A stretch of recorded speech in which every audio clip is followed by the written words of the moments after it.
How's it going, everyone? Welcome to another episode of Did You Know? Fun facts about fun things. With this series, of course, dedicated to crazy things about space.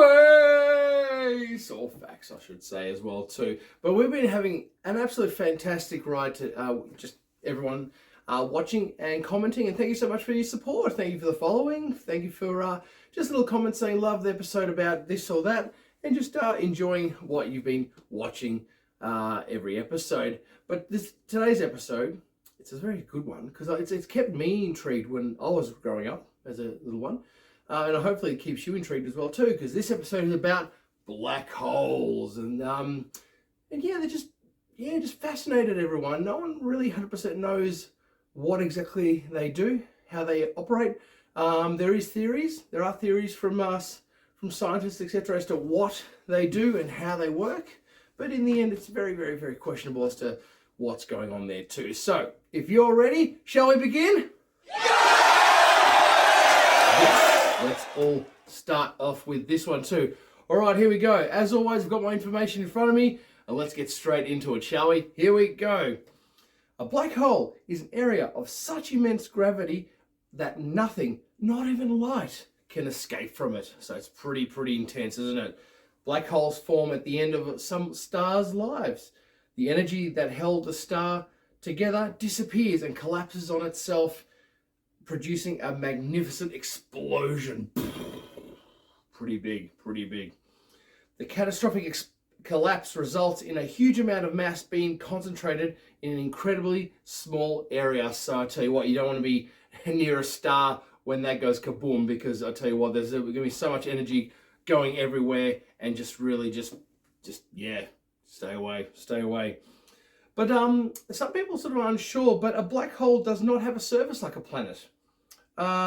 Most black holes form from the remnants of a very large star that dies in a supernova explosion. Remember the supernovas that we spoke about in the previous episode? Smaller stars become dense neutron stars, so they just sort of fade away and not become supernova. They need to be pretty big to have a supernova end. On that note, yes, as I mentioned, not even light can escape from these regions. So it's pretty intense, a black hole, and how it's formed and what happens. And while it's active, you know, it pretty much does a lot of interesting things as well too. But what we're going to do now is we're going to cut to some scenes with me talking over it as per normal, and give you a bit more information about what's going on with black holes. So if you're ready, let's have a look, shall we? Here we go.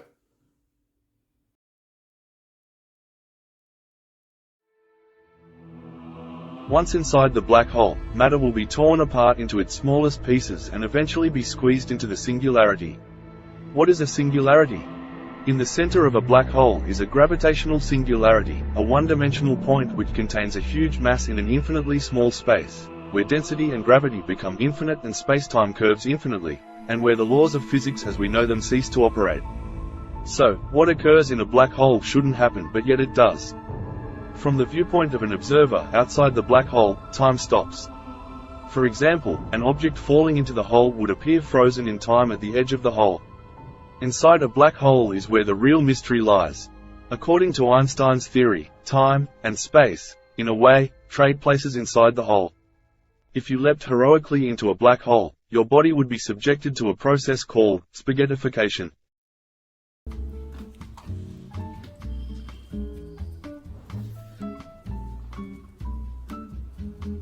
Whoa. Yeah, that's right. That's really a word. For real life.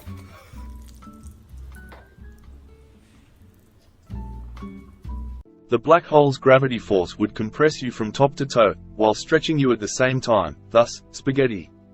Our Sun in one example is way too small to eventually become a black hole. The Sun would need to be about 20 times more massive to end its life as a black hole. Why black holes are so important? Black holes are laboratories for testing fundamental theories that explain how the universe works on the largest and the smallest scales. One humongous question that everyone wants to know is, what is at the center of a black hole? The center of a black hole is the ultimate no man's land, a place where matter is compressed down to an infinitely tiny point, and all conceptions of time and space completely break down. And it doesn't really exist. Something has to replace the singularity, but we're not exactly sure what.